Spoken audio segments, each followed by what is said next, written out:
Hello everyone, Shrimati मोहरी देवी Tapadia girls college के YouTube channel में आपका स्वागत है। आज का जो वीडियो है उसमें हम स्पेशली ये जो वीडियो है ये डेडिकेटेड रहेगा उन स्टूडेंट्स के लिए जिन्होंने अब स्कूल लाइफ कंप्लीट करके वो कॉलेज लाइफ में आए हैं, जिन्होंने अब ग्रेजुएशन की पढ़ाई स्टार्ट की है और बेसिकली 12th उन्होंने पास आउट कर लिया और अब वो ग्रेजुएशन स्टार्ट करने जा रहे हैं। बीएससी फर्स्ट ईयर का मैं आपको थोड़ा इंट्रोडक्शन दे दूँ। उसके पहले मैं अपना इंट्रोडक्शन दे दूँ। I am Siddharth Anand. मैं आपको जूलॉजी का जो MDSU का जो पूरा सिलेबस है वो कवर करूँगा। साइंस में जो भी बच्चों ने केमिस्ट्री, बॉटनी एंड जूलॉजी ये सब्जेक्ट लिए हैं उनके लिए मैं जूलॉजी का जो पोर्शन है वो कवर करूँगा। तो आपके सिलेबस से अगर मैं आपको बता दूँ कि आपको पढ़ना क्या है इस साल, तो बीएससी फर्स्ट ईयर की अगर अपन बात करें तो फर्स्ट ईयर में आपके यहाँ पे 3 सेक्शंस में 3 बुक्स आती हैं। ये जो 3 बुक्स हैं, सबसे पहले आपको पढ़ना है एक बेसिक इंट्रोडक्शन, जहाँ पे आपको टैक्सोनॉमी के बारे में पढ़ना है और डिफरेंट टाइप के जो ऑर्गेनिज्म है, जो क्लासिफिकेशन है, उनके बारे में आपको डिटेल में यहाँ पे पढ़ना है। तो जो पहला आपका यहाँ पे बीएससी फर्स्ट ईयर में बुक है वो है आपकी diversity of living organism and evolution, या फिर आप बोलो जो पहली बुक है वो है आपकी diversity of animals and evolution.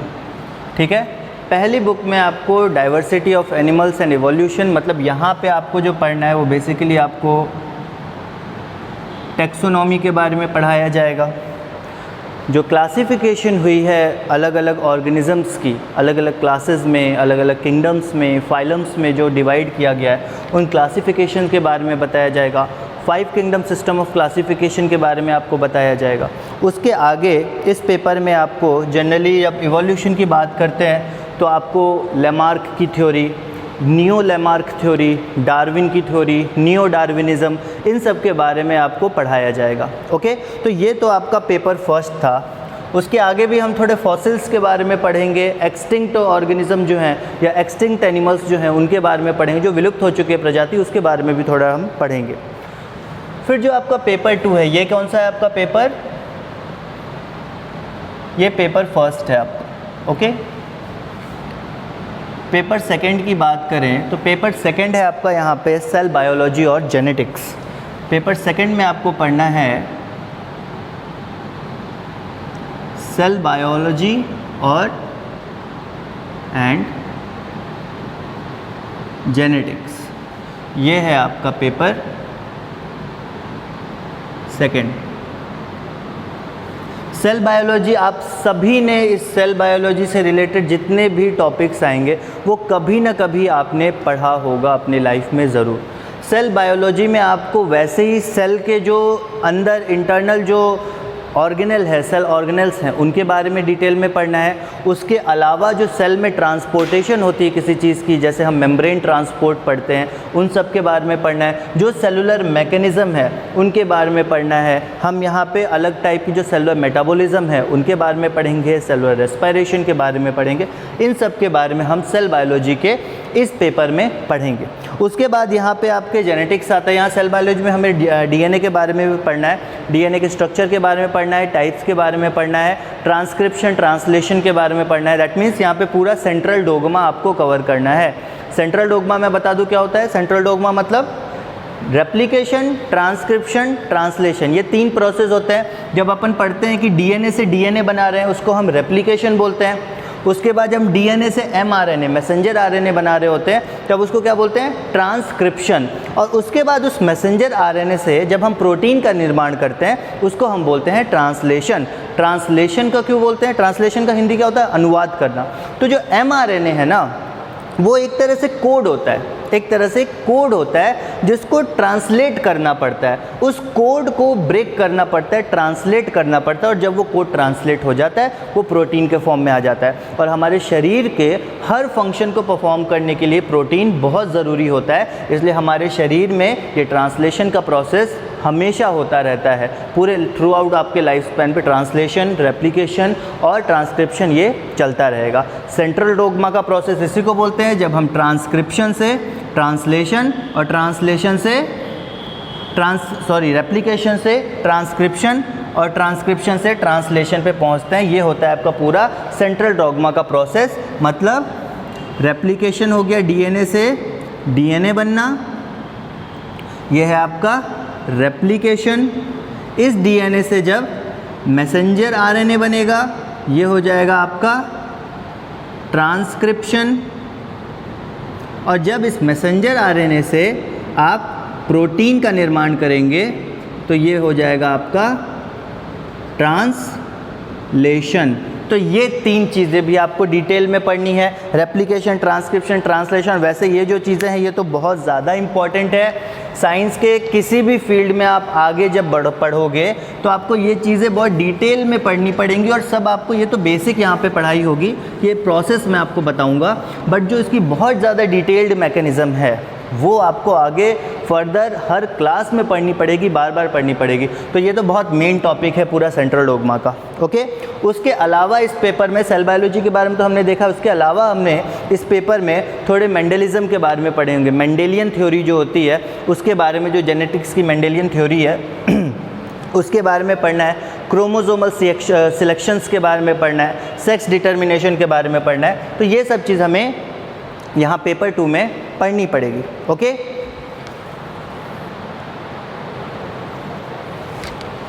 अब पेपर 2 की बात कर ली हमने, सेल बायोलॉजी और जेनेटिक्स ये दोनों हो गया। पेपर 3 की अब यहाँ पे अगर बात करें तो पेपर 3 में आपको पढ़ना है डेवलपमेंटल बायोलॉजी। पेपर 3 में आपको पढ़ना है डेवलपमेंटल बायोलॉजी। ये है आपका पेपर 3। ओके, डेवलपमेंटल बायोलॉजी में क्या पढ़ेंगे आप?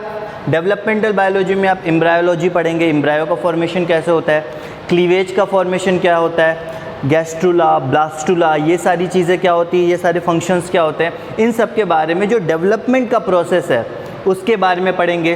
फिर हम चिक एम्ब्रायो का डेवलपमेंट है उसके बारे में भी देखेंगे और फर्दर उसके बारे में करते करते हम डेवलपमेंटल बायोलॉजी को कंप्लीट करेंगे। इसमें आपको एक स्टेम सेल का भी टॉपिक आएगा, स्टेम सेल का भी टॉपिक आएगा, इसके बारे में पढ़ेंगे। ये भी काफ़ी इंपॉर्टेंट टॉपिक है और एग्ज़ाम में पूछा जाता है स्टेम सेल से रिलेटेड कि स्टेम सेल क्या होते हैं, उनके बारे में काफ़ी चीज़ें पूछी जाती है। तो ये तो आपको 3 आपके books, diversity of animals and evolution, cell biology and genetics and developmental biology, ये 3 बुक्स हैं। ये है आपका पूरा कोर्स जो हमें एक एक करके कवर करना है। अब इनमें से कई ऐसी चीज़ें हैं जो आपने पहले ऑलरेडी पढ़ रखी है, पर अब यहाँ पे थोड़ा सा उस चीज़ के डेप्थ में जाना है, थोड़ा और अंदर जाना है, डिटेल में जाना है और चीज़ों को जानना है। वहाँ की एक्चुअल जो मशीनरी, जो एक्चुअल काम हो रहा है उस सिस्टम में, उसके बारे में आपको जानकारी प्राप्त करनी है। हम यहाँ पे जब डाइवर्सिटी पढ़ेंगे एनिमल्स की, तो डाइवर्सिटी में हम बेसिकली क्या जानना चाहते हैं? हम डाइवर्सिटी जब पढ़ते हैं या फिर जब हम क्लासिफिकेशन पढ़ते हैं तो क्लासिफिकेशन में हम ये देखते हैं कि स्टार्टिंग जहाँ से हो रहा है और एंड जहाँ पे हो रहा है, चाहे आप कॉर्डेटा की बात करो या फिर आप सबसे ऊपर बात करो पॉरीफेरा की, वहाँ से लेकर लास्ट तक यहाँ पे क्या डिफरेंस आ रहा है, इनमें एक कंपैरेटिव स्टडी हम करेंगे कि फर्स्ट फाइलम से लेकर लास्ट फाइलम तक क्या डिफरेंस आया, क्या एडवांसमेंट आई, क्या चेंज हुआ ऑर्गेनिज़म में, कैसे ऑर्गेनिज़म का ग्रोथ हुआ, इवोल्यूशन हुआ। इसीलिए इस टॉपिक के साथ इवोल्यूशन रखा गया है ताकि हम ये जान सकें कि इवोल्यूशन कैसे होता है। एक ऑर्गेनिज़म जो पॉरीफेरा से स्टार्ट हुआ, उसके बाद ये बढ़ते बढ़ते जब ये कॉर्डेटा तक पहुंच जाएगा, तो कॉर्डेटा पहुंचने में और पॉरीफेरा से कॉर्डेटा तक ये क्या इतना बड़ा जो स्ट्रेच आया बीच में, इतने ज़्यादा बीच में जो फाइलम्स हैं उनमें क्या डिफरेंस आया, कैसे कैसे उनके अंदर ग्रोथ होती रही। ठीक है, इन सब के बारे में पढ़ेंगे।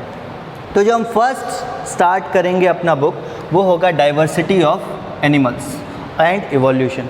और एक चीज़ मैं आपको बता दूं, जो एग्ज़ामिनेशन होगा उसमें ये 50-50 मार्क्स के वेटेज के तीनों बुक्स हैं, 50-50 मार्क्स के वेटेज हैं इनके, और उसके बाद 75 मार्क्स का आपका एक प्रैक्टिकल का पेपर है। ठीक है, तो 75 मार्क्स का प्रैक्टिकल है, उसके बारे में हम बाद में डिस्कस कर लेंगे। बट बेसिकली 50 मार्क्स के आपके थ्योरेटिकल पेपर्स हैं तीनों, 50 marks each. Diversity of animals 50 marks, cell biology 50 marks and developmental biology 50 marks. Okay, इसको मैं मिटाता हूँ। तो अब डाइवर्सिटी ऑफ एनिमल्स की हम अगर बात करें, यहाँ पे अपना first book, first chapter, first unit, यहाँ से हम अगर स्टार्ट करें तो इस बुक में बेसिकली हम क्या पढ़ते हैं? डाइवर्सिटी ऑफ एनिमल्स, मतलब एनिमल्स कितने डाइवर्स हैं, कितने तरह के एनिमल्स हैं। हम इंसान हैं, हम भी एक टाइप के एनिमल्स हैं, कोई बिल्ली है, कोई चूहा है, कुत्ता है, कुछ भी है, सारे के सारे एनिमल्स हैं, पर सब में अंतर है ना, अलग अलग दिखते हैं, अलग अलग दिखते हैं मतलब कुछ अलग कैरेक्टरिस्टिक्स होंगे। तो ये जो डाइवर्स पूरा का पूरा इन्वायरमेंट है, इतने अलग अलग टाइप के ऑर्गेनिज्म जो हैं हमारे इन्वायरमेंट में, वो कैसे आए उसके बारे में हमें पढ़ना है। वो आए हैं तो उनके अंदर क्या डिफरेंसेस हैं जिसके कारण वो इतने अलग अलग दिखते हैं। ऐसे क्या डिफरेंस है, हम जो दो पैर पे खड़े रहते हैं और कोई दूसरा जानवर वो चार पैर पे चलता है, हमारे और उसके अंदर कोई तो डिफरेंस होगा। इसी हिसाब से हम बोल पाते हैं, हमारे पास शब्द है, क्योंकि हमने वो चीज़ इवॉल्व की, हमारे अंदर इवोल्यूशन हुआ, हमने वो चीज़ सीखी, एडप्ट की, तो हम आज एक लैंग्वेज बोल पाते हैं।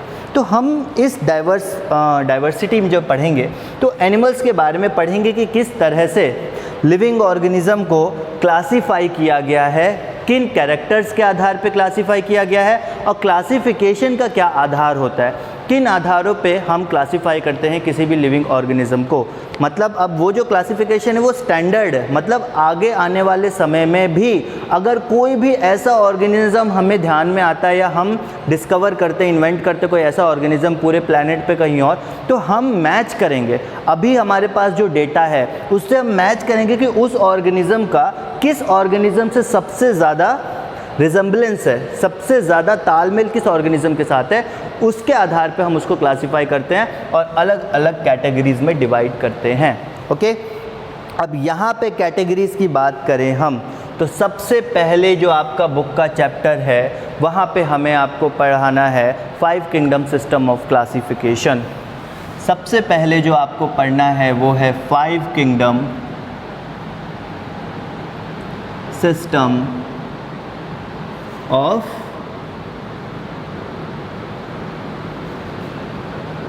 क्लासिफिकेशन।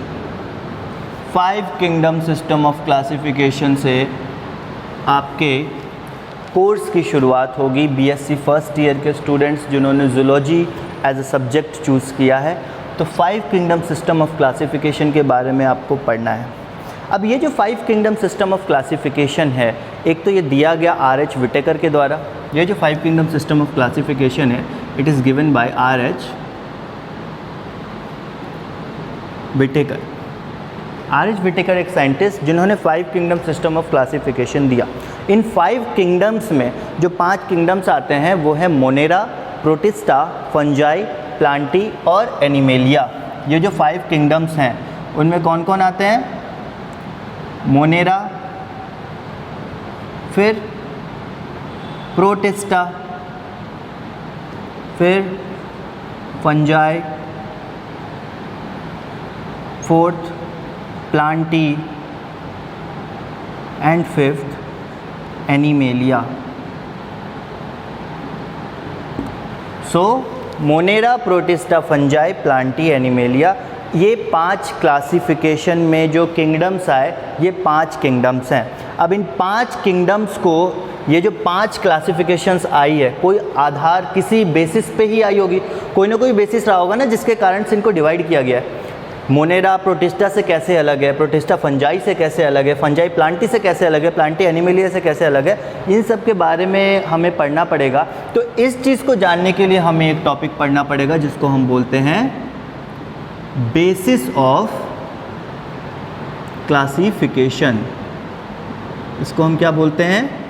Basis of classification. की क्लासिफिकेशन का आधार क्या है, किस कैरेक्टर्स के, किन कैरेक्टर्स के आधार पे हम किसी चीज़ को क्लासीफाई करते हैं।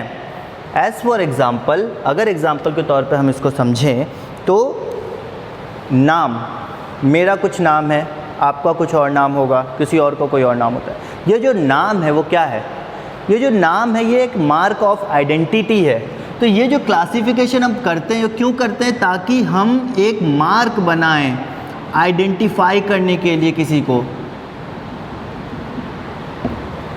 हम क्लासिफिकेशन जो करते हैं वो हम मार्क बनाते हैं किसी को बहुत आसानी से आइडेंटिफाई करने के लिए।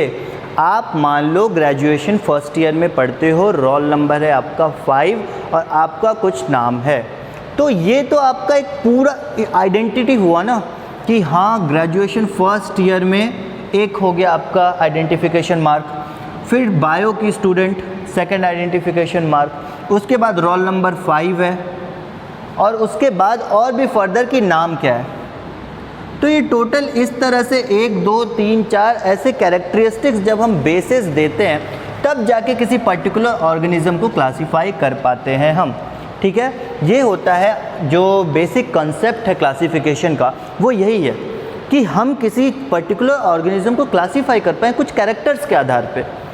अब ऑर्गेनिज्म में कैरेक्टर्स इसलिए, अब जो लोअर ग्रेड के ऑर्गेनिज्म है, लोअर ग्रेड मतलब हम जो ऑर्गेनिज्म आते हैं कॉर्डेट्स में या ह्यूमन बींग्स, वो बहुत हाई ग्रेड के या फिर सबसे अपर लेवल पे आने वाले ऑर्गेनिज्म है, सबसे ज़्यादा एडवांस ऑर्गेनिज्म है। पर जो कम एडवांस ऑर्गेनिज्म है उनको, वो तो कोई स्कूल नहीं जा रहे, कॉलेज नहीं जा रहे, या उनका कोई नाम नहीं रखा गया, तो इसलिए उनको कैसे क्लासीफाई, ऑल्दो उनका नाम रखा गया, उनके स्पीशीज़ का नाम रखा गया, पर हमारे में क्या है, इंडिविजुअल का नाम रखा जाता है। ह्यूमंस में इंडिविजुअल, हर इंसान का एक नाम रखा जाता है, पर वहाँ पे स्पीशीज़ का नाम रखा जाता है। तो स्पीशीज़ का जब नाम रखते हैं तो स्पीशीज़ के कुछ कैरेक्टर्स हैं, वो जो कैरेक्टर्स है वो स्पीशीज़ के स्पेसिफिक कैरेक्टर्स हैं। हाँ, कि ये एक स्पीशीज़ है, एक जीनस है, इस जीनस के अंदर आने वाले 4 स्पीशीज़ हैं और इन 4 स्पीशीज़ में एक एक स्पेशल कैरेक्टर्स है जिसके आधार पे इनको अलग अलग स्पीशीज़ में कैटेगराइज किया गया है। इस तरह से हम करते हैं क्लासिफिकेशन किसी भी ऑर्गेनिज्म का एक पर्टिकुलर स्पीशीज़ में।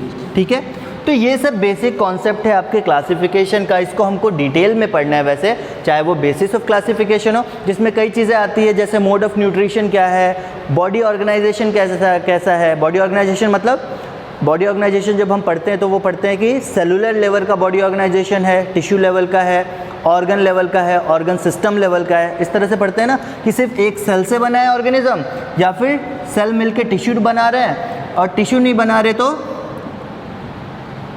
बहुत सारे टिश्यूज़ मिलके एक ऑर्गन की तरह फंक्शन कर रहे हैं, और या फिर बहुत सारे ऑर्गन मिलके एक ऑर्गन सिस्टम की तरह फंक्शन कर रहे हैं। ऑर्गन सिस्टम मतलब जैसे हमारा रेस्पायरेशन है, रेस्पायरेशन में जितने भी ऑर्गन्स आपके हेल्पफुल हैं, चाहे वो लंग्स हो, चाहे वो डायफ्राम हो, चाहे अंदर आने वाली वेन्स हो, चाहे जितनी भी चीज़ें हैं जो कि रेस्पायरेशन में हेल्पफुल हो रही हैं, तो वो सारे अलग अलग ऑर्गन मिलके एक सिस्टम का निर्माण कर रहे हैं। इस कारण से हम उसे organ system level of organisation बोलते हैं, जो ह्यूमन बींग्स में पाई जाती है organ system level of organisation.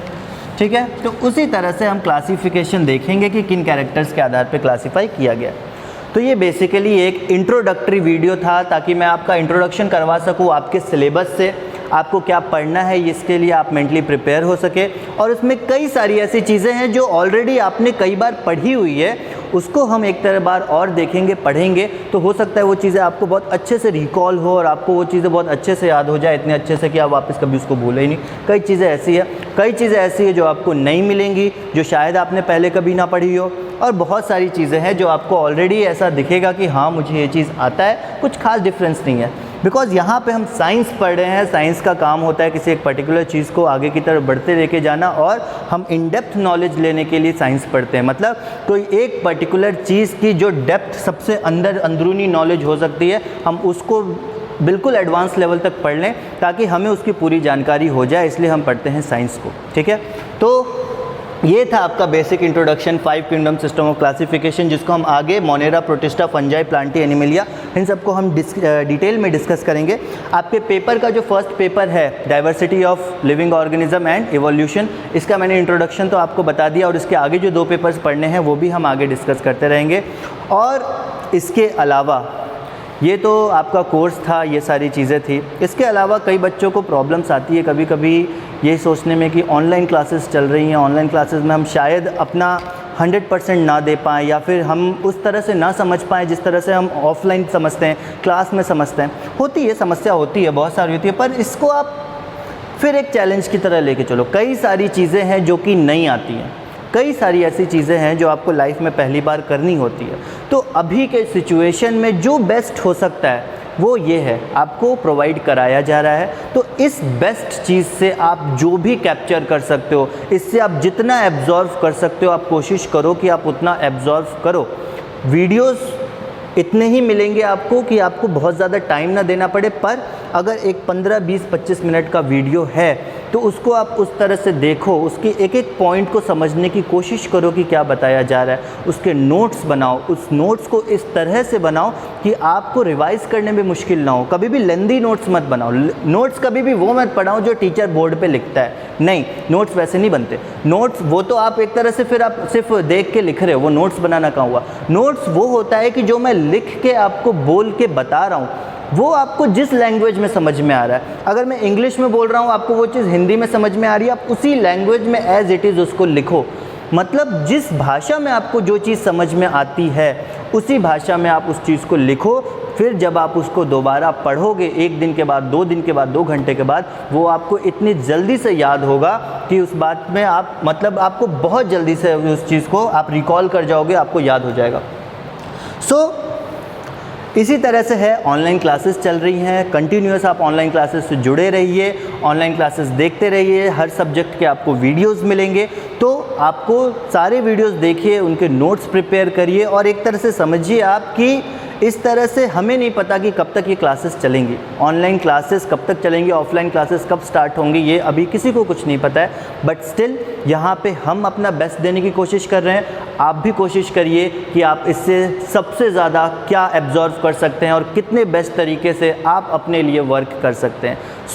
आज का वीडियो हम यहाँ ओवर करते हैं। आई होप कि आपको चीज़ें समझ में आई होंगी और आपको जो आपका कोर्स का इंट्रोडक्शन है वो समझ में आ गया होगा। आज का वीडियो हम यहाँ ओवर करते हैं। अगर ये वीडियो पसंद आया हो, प्लीज़ इस वीडियो को लाइक कीजिए, शेयर कीजिए और हमारे चैनल को सब्सक्राइब कीजिए। मिलते हैं नेक्स्ट वीडियो में नए टॉपिक के साथ। Thank you very much.